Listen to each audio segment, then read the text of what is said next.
Pobrezia desagerraraztea, planeta babestea eta pertsonen bizitza hobetzea mundu osoan. Ez dira helburu makalak.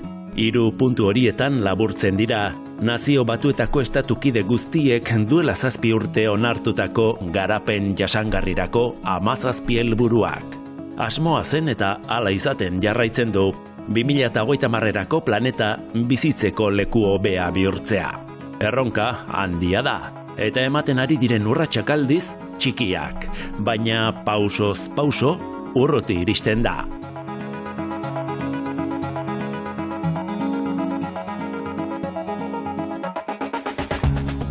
Kaixo, Mondragon Unibertsitatearen Eko Kampusean gaude, Hernanen. Hemen eskaintzen dituzten ikasketek bat egiten dute helburu horiekin, besteak beste energia berriztagarriak eta prozesu industrialetako ekoteknologiak lantzen dituzte. Ingeniaritza jasangarria deitzen diote eta ikasleen proiektu guztietan islatzen da. Gaur, proiektu horietako batzuk ezagutuko ditugu planeta hobetzeko pauso txikiak. Eta munduan konpontzeko dauden gauzez ari garenez, saio hasteko COVID iraunkorraz hitz egingo dugu. Gehienok ahaztu dugu koronabirusa, baina bada oraindik haren ondorioak sufritzen ari denik. Has gaitezen. Leku gehienetan jada ez da derrigorrezkoa maskara erabiltzea, baina COVID-19ak gure artean jarraitzen du, eta badago beste neurri bat gure burua eta ingurukoak babesteko balio duena, airearen kalitatea zaintzea. Jakin badakigu koronabirusa aerosolen bidez transmititzen dela, hau da, infektatutako pertsonek botatako airea arnastuz kutsatzen gara. Horregatik, leku itxi batean 2 lagun edo gehiago gaudenean, oso garrantzitsua da ahalik eta aire garbiena izatea. CO2 neurgailuek esaten digute gela batean dagoen airea zenbat aldiz pasa den beste norbaiten arnas aparatutik. Tira, zehatz esateko, karbono dioxido partikulen kontzentrazioa adierazten dute. Zero arriskua existitzen ezpada ere, hauek dira kontuan hartu beharreko balioak. 1.600.000 CO2 partikulatik bera, arriskua onargarria da. Neurgailuak 800 ppm markatzen baditu, airearen 1% dagoeneko arnastua izan dela esan nahi du, eta gela hobeto aireztatu beharko genuke.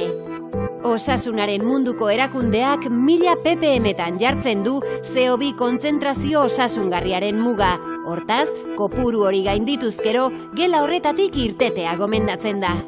Airearen kalitatea arautzen duen legea pandemiaren aurrekoa da, eta gurean oraindik ez daukagu CO2 kontzentrazioa mugatzen duen protokolorik. Baina iturriko ura edangarria dela bermatuta dugun bezala, arnasten dugun airea garbia dela ziurtatzeak ere, denon osasuna hobetuko du.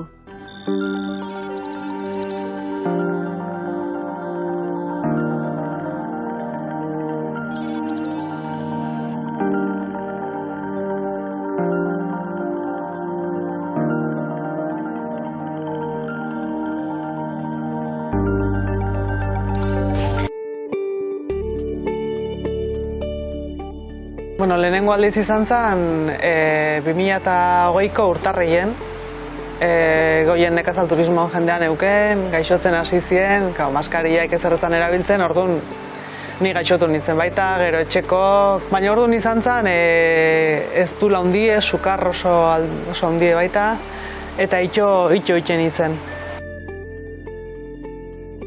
Bigarrengo aldiz 2021ko apirilen.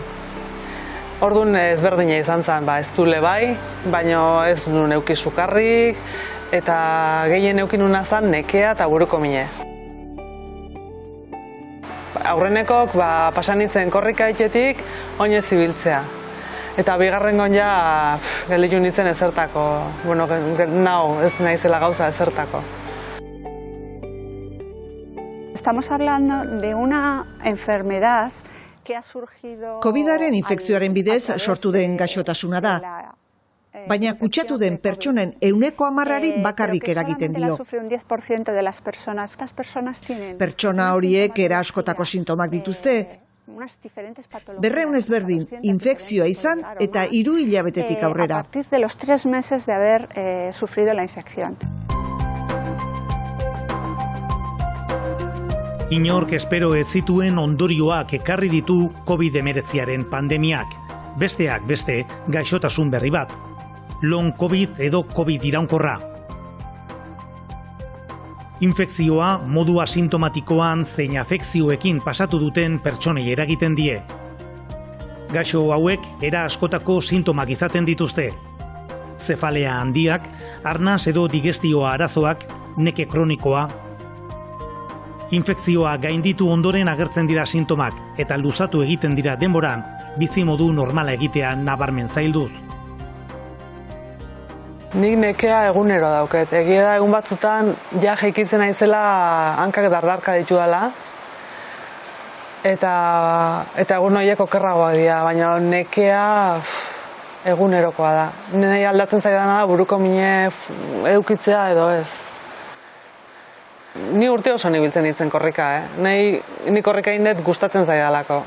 Eta oso ondo sentitzen ditzelako. Oain jute naiz, justu toki lau batea, kilometro batzutan lortzen dut, oinez poliki itea. Eta bukaerako giarretako mine, begik, bista asko jaisten zait, da pajara batekin jongo baniz bezala. Munduko osasun erakundeak gaixotasuna dela onartu du, baina erakusten duen sintomatologia anitzak askotan zaildu egiten du gaixo horien diagnostikoa eta tratamendua.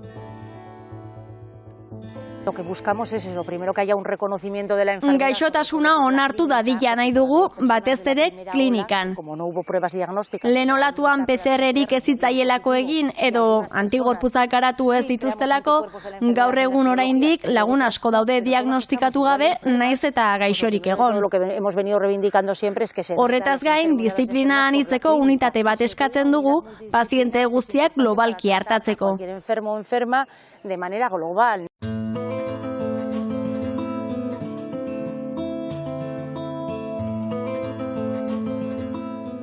Edozein pertsonari eragin diezaiokeen arren, COVID iraunkorra duen gaixoaren profila 40-50 urte bitarteko emakume batena da. Sintoma fisikoez gain, gaixotasunak osasun emozionalari ere asko eragiten dio. Egun beren gora eta bera asko edukitzen ditut. Eta azkenen ikasi dut onartzen triste egongo naizela, negarra egin beharra dauketela. Eta aldeten bezala. Hay muchísima incomprensión en general. Askotan ez gaituzte ulertzen, ez familian, ez lagun artean, ez da profesionalek ere. Eta larri ikusten dituzten gaixoak psikologoarengana eta psikiatrarengana bideratzea beste aukerarik ez dute ikusten. Baina muinean, larritasun hori abandonuak eragina da. Gaixotasun ez ezagun baten aurrean egonik, premiazkoena orain ikerketa da. Ikerketa horietako batean dabil burubelarri Niebesen Bade, Zik Biogune zentroko ikertzailea. Markatzaile metabolikoak COVID iraunkorrean da, hain zuzen ere bere ikergaia. Birusarekin kutsatu ondoren metabolismoan gertatzen diren aldaketak aztertu nahi ditu, eta gaixo guztiek komunean izan dezaketen hori bilatu, sintomak edozein direla ere. Zik Bioguneko erresonantzia magnetiko nuklearreko plataforman gaude. Eta hor ditugu imanak. Iman edo makina horietan sartzen ditugu biofluidoak. Hau da, pazienteen seruma eta gernua. Zehazki bi iman horietan sartzen ditugu. Zik Biogunek 10.000 lagun baino gehiagoren biofluidoak ditu, COVID-a agertu aurrekoak. Ikerketaren helburua da lagin horien eta COVID iraunkorra duten gaixoen laginen arteko desberdintasunak aurkitzea. Zenbait metabolito aztertzen eta kuantifikatzen saiatzen ari gara. Eta metabolito normalez gain, hala nola glukosa, lipoproteinak ere zenbatu ditzakegu. Hobeto esan da, lipidoak, baina frakzio askotan.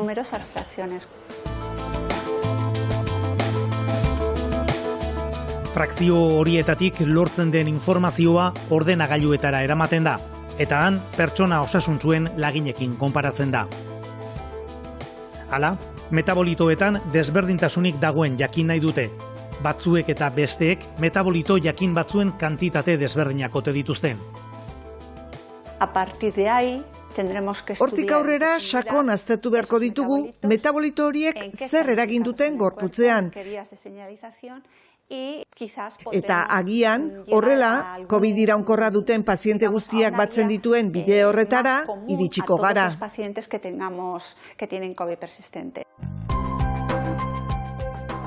Ikertzaileak oraindik patologiaren jatorriari buruzko hipotesi bateratu bat ematera iritsi ez badira ere, dagoeneko kausa posible batzuk aipatzen hasiak dira. Ez dago hipotesi bat, hainbat daude. Batzuek uste dute gizagorputzean COVID-aren gordailuek eragina dela. Hori adibidez digestio aparatuan frogatu da. Sistema immunitarioaren alterazioa ere aipatzen da gaixotasunaren beste kausa posible gisa. Metabolitoen ikerketak lan asko du aurretik. Voluntario gehiago behar dituzte azterketa zabaltzeko eta informazio gehiago lortzeko. Ikerketa honek eta beste alor batzuetakoek aurrera egin ahala, emaitzak bateratu eta COVID iraunkorrari buruz gehiago jakingo dugu. Emaitza ez da berehalakoa izango, baina epe luzean emaitzak ikusiko ditugu. Izan ere, ez da guk egiten duguna bakarrik. Munduan jende gehiagorekin lankidetzan ari gara, eta elkarlan horretatik etorriko da, etortzen bada behintzat, gaixo denak batera tratatu ahal izatea. Más o menos de una manera conjunta, si se puede.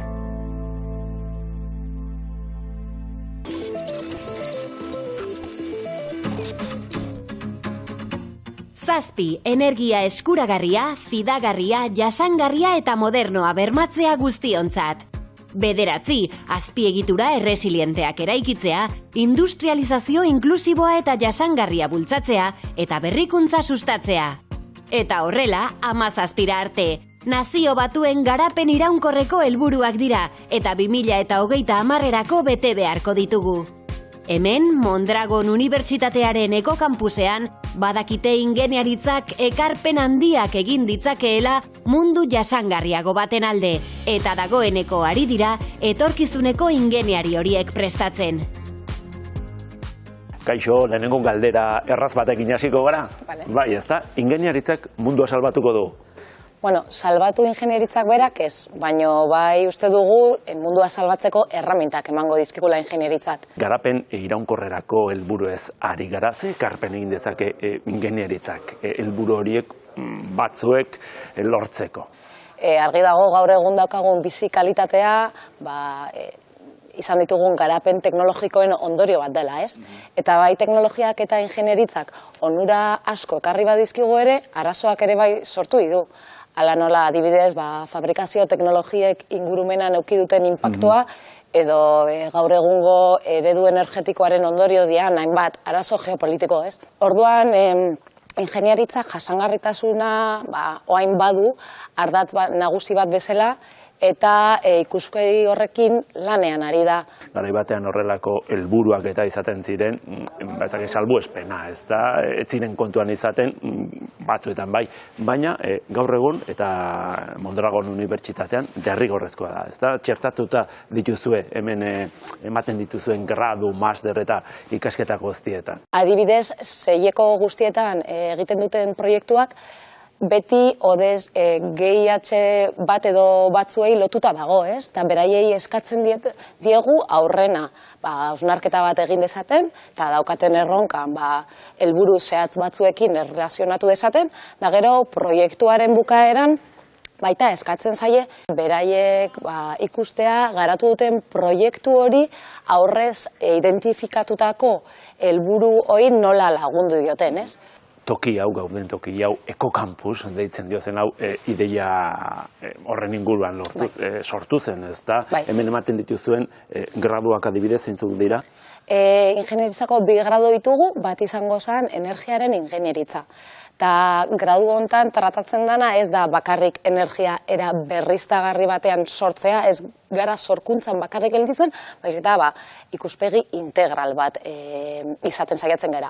Eta ekoteknologia, ez? Prozesu industrialetan nola diezen, izen ofiziala nola da? Bai, prozesu industrialetako ekoteknologien ingeniaritza. Zer da ekoteknologia? Bueno, azkenean ingeniaritza klasiko bat da, bai, materialetan eta fabrikazio prozesuetan zentratutako ingeniaritza, baino egiten duena da bere barrean, ingeniaritza berdeko kontzeptuak txertatu, ez? Ondo ba, Nuria, eskerrik asko. Zuei.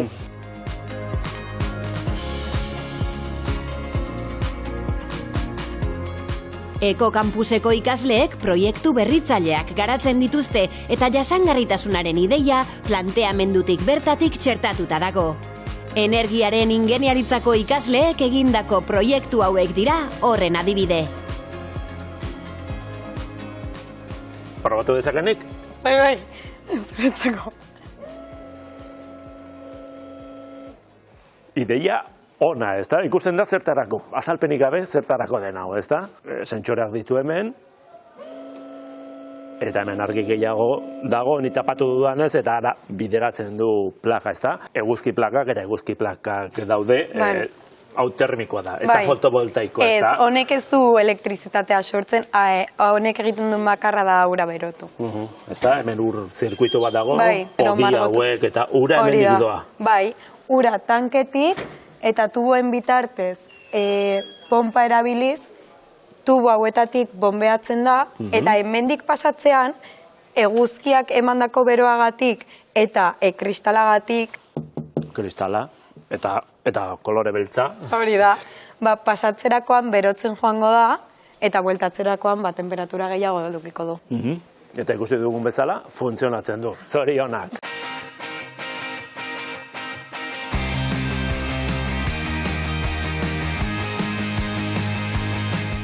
Honek ere mundua salbatuko du, ez da? Hori da ideia. Bai, gure soluzioa izan zen, elektromobilidadea edo elektrogarraioa sustatzen patinete elektriko bat bai diseinatu eta bai garatzea, eta baita ere horrekin lotuta karga estazio bat, honen iturria guztiz egunean berriztagarria izateko. Zer du berezia? Enkargua zen eskuter elektriko bat eta karga estazioa. Baina zer du berezia zuen proposamenak? Gure proposamenak du berezia, patinetia beha denak antzeko indeu, baina guk pentsatu genuen gehitzia erabiltzailean pentsatuz kuadro bat, horra gertzena, eta kuadro horrek ematitu bai keinukariak ibiltzeko aukera, bai baterian zenbateko karga daun erakustegun erakusgailu bat, azkanen. Ez dakit etorkizunean horrelakoetan mugituko garen? Zergatik ez da? Gero ez eta gero ikustea, bai. Alde handina ikustena da, erabiltzean patinetak gero zu etxea jutezea eta bertan kargatzen dituzu, baina etxea datorren argindarran iturria, askotan izan deke bai berriztagarria, baina baitari izatea daka ez dana berriztagarria. Orduan, gure jasangarritasuna bultzatzeko modu bat izan zen, iturri guztiz eguneko berriztagarria izatea. Dala, berez dauda konektatuta, oan ez, baina konektatzea goran dauden panel fotovoltaikoa. Eta horrek salbatuko du mundua, ez da? Eta orain esaten den bezala, mugimendua erakusten da probatuz. Lehenengo zu eta gero ni. Ni probatu lehenengo, bale. Bazpare ikusi egingo dut. Bale, kargatzen dago. Kargatzen dago. Bale, sintotengo dugu.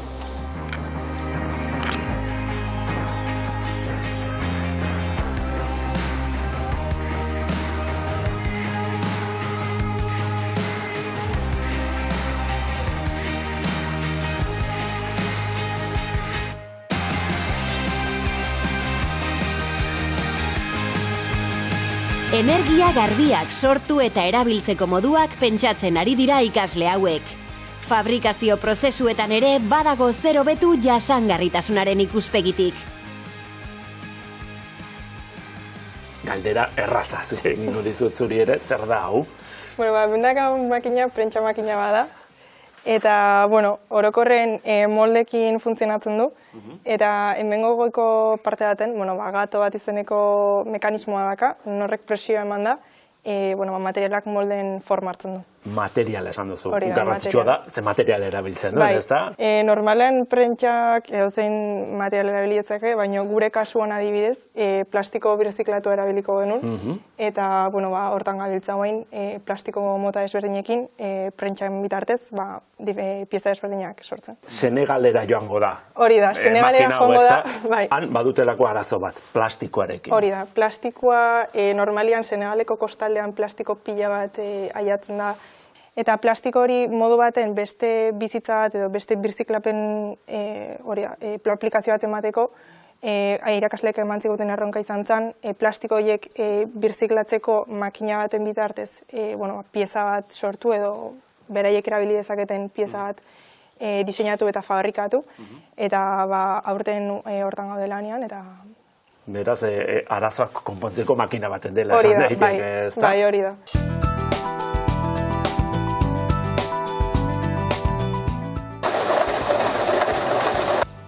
From this material to this, you study the whole process, and know especially energy.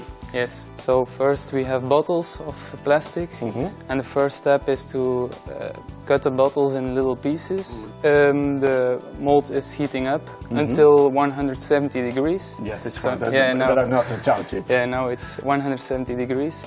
Okay, and while the plastic is melting, you measure the energy it needs to melt or to form this. Yeah, the shape. The teachers from me expect from me that I do an energy monitoring with Arduino here, where I can see how many currents I need, also the power that I need for this process, the temperature of the mold. So on my computer I can see everything what's happening here. So. But this is not the machine you are going to send to Senegal. No. The idea is to get a simpler technology. Yes. This is just for testing, but the end product for Senegal will be a little bit different of this.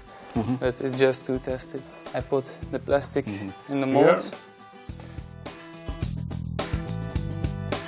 Prentsa honetan, fabrikazio prozesuaren aldagai guztiak aztertzen dituzte Senegalera bidaliko duten makina diseinatzeko.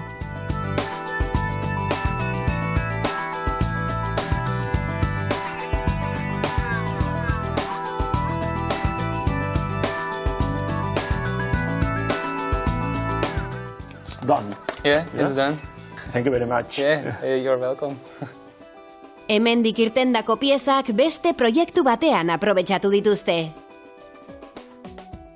Eta orain Unai azaldu behar didazu zer harreman duen surf hall batek eta garapen iraunkorrerako helburuek. Nola uztartzen diran biak? Normalen surf taula hauek poliestirenozko indako taulak izaten die, poliestireno hau material bada ezin dena birziklatu ez. Eta nolabait guk eman diuna da material birziklagaiekin, kasu honetan kartoizko nukleo batekin eta gainetiken beira zuntzezko fibrekin osatutako surf taula bat ingen dugu. Hemen barruan dagoenaren sekretua hemen mai gainean duzu ezta? Kartoia. Bai, hori da. Hemen ikusten diteun kartoizko zati hauek laser bidez moztutakok die, bata bestekin nolabait enkajatuz, egiten dute, horrelako puzle moduko batekin. Horrela utziko dugu, nolabait ez da? Bai, nolabaiteko forma hau eman genion, surf taulana, oinarri bezala, nukleo bezala, eta gero horren gainetiken, jarri genizkion, izango zianak beira zuntzezko oial hauek, eta gero katalizatzaile batekin, epoxi batekin hau gogortu. Eta nahiko azurruna da, kartoia? Taulak beharko duelako zurruntasuna olatuen gainean norabidea mantentzeko? Bai, azkenen, hemen puzle modun montatu genuen momentun, azkenen behaien arten indarro egiten du eta zurruntasun maila handia lortzen du. Egitura osoan eta funtzionatzen du. Bai, ikusi izan funtzionatu zula, ondo atea zien taula horiek eta jendeak kapaza izan zen olatuk hartu eta bertan surfeatzeko. Eta erabiltzen ditu. Bai. Ingeniari gazte hauek mundu bizigarriago bat eraikitzen ari dira, jasangarritasuna baita berrikuntzaren olatu berria.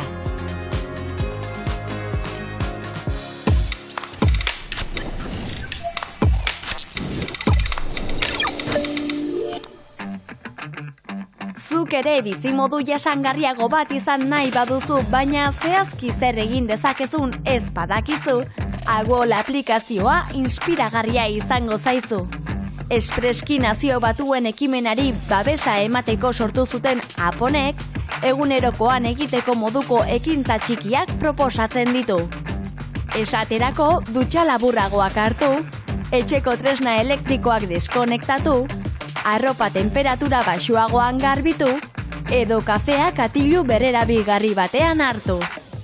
Iradokitako ekintza bakoitzaren gainean, informazio interesgarria eskaintzen du aplikazioak.